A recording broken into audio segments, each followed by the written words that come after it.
ओम श्री गणेशाय नमः। करवा चौथ की व्रत कथा। बहुत समय पहले इंद्रप्रस्थपुर के एक शहर में वीर शर्मा नाम का एक ब्राह्मण रहता था। वीर शर्मा का विवाह लीलावती से हुआ था, जिससे उसके 7 महान पुत्र और वीरावती नाम की एक गुणवान पुत्री थी। क्योंकि 7 भाइयों की वह केवल एक अकेली बहन थी, जिसके कारण वह अपने माता पिता के साथ साथ अपने भाइयों की भी लाडली थी। जब वह विवाह के लायक हो गई, तब उसकी शादी एक उचित ब्राह्मण युवक से हुई। शादी के बाद वीरावती जब अपने माता पिता के यहाँ थी, तब उसने अपनी भाभियों के साथ पति की लंबी आयु के लिए करवा चौथ का व्रत रखा। करवा चौथ के व्रत के दौरान वीरावती को भूख सहन नहीं हुई और कमजोरी के कारण वह मूर्छित होकर जमीन पर गिर गई। सभी भाइयों से उनकी प्यारी बहन की दयनीय स्थिति सहन नहीं हो पा रही थी। वे जानते थे वीरावती,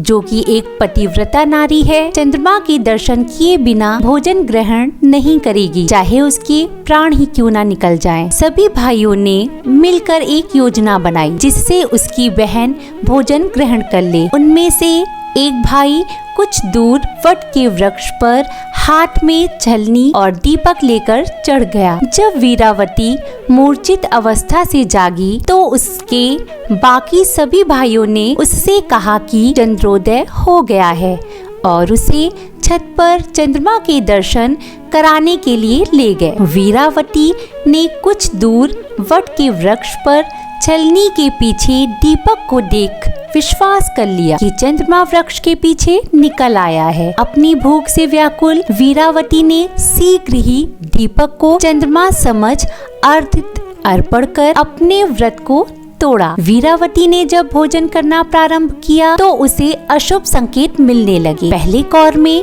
उसे बाल मिला, दूसरे में उसे छींक आई और तीसरे कौर में उसे अपने ससुराल वालों से निमंत्रण मिला। पहली बार अपने ससुराल पहुंचने के बाद उसने अपने पति के मृत शरीर को पाया। अपने पति के मृत शरीर को देखकर वीरावती रोने लगी और करवा चौथ के व्रत के दौरान अपनी किसी भूल के कारण खुद को दोषी ठहराने लगी।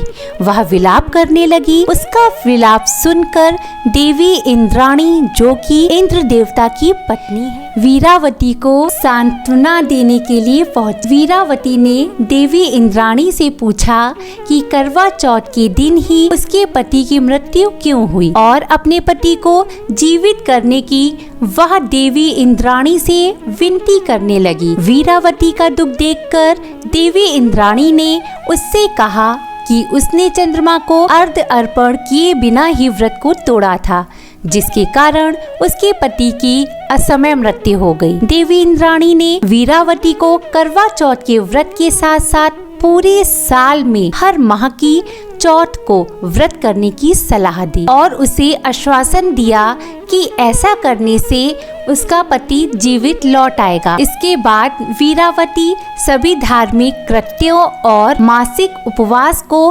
पूरे विश्वास के साथ करती। अंत में उन सभी व्रतों से मिले पुण्य के कारण वीरावती को उसका पति पुनः प्राप्त हो गया। अगर आपको मेरा वीडियो पसंद आए तो वीडियो को लाइक करिए और चैनल को सब्सक्राइब कर दीजिए।